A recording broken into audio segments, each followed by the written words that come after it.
Hammaga assalomu alaykum o'rtoqlar. Sizlarga qaynsinglimni yangi uyga ko'chishlaridan vlog tayyorladim. Uylarga kirganimdan ularni katta va shinamligini ko'rib, "Vau, muncha zo'r" dedimda, ishga kirishib ketdim. Va birinchi ishimiz oshxonadan boshlandi. Hamma o'zini ishiga kirishib ketdi. Masalan, men eng yaxshi ko'rgan ishim bu oynalarni artish, derazalarni artish va o'sha ishni boshladim. Maza qilib manzaraga qarab, oynalarni artib oldimda, tozalab oldimda, manzaraga nazar solib turdim. Keyin esa mehmonlarni oynasini artishga tushib ketdim. To'g'risini aytsam, men oynalarni artishni juda yaxshi ko'raman. Sizlarning ham oralaringizda shunaqalar bormi?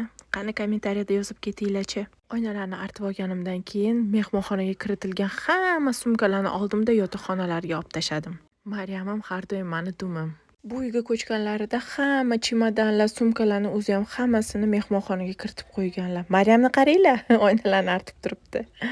Shu joyda sal o'zimni maqtab o'tib ketmoqchiman. Kimda bor manda ekan-ay? Конечно же, meni qaynsinglimda.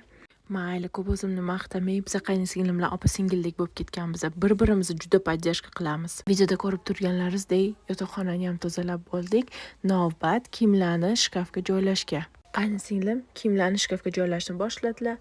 Men esa oynalarni artishni boshladim. Oynalarni artib, pardalarni taxlab, sizlarga shunchaki uborni ko'rsatmoqchiman. Qaynsinglim o'sha uborga qilib qo'ygan ekanlar. Men shunchaki video olishga kirdim.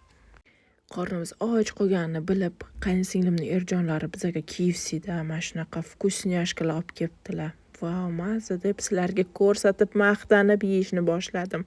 Endi aybga buyurmaysizlar. Ishlaganimdan keyin qornim och qolib ketdi-yu, yeyishim kerak, maza qilib yeb oldim. Девочки, вот влогу конец. А кто досмотрел, тот молодец.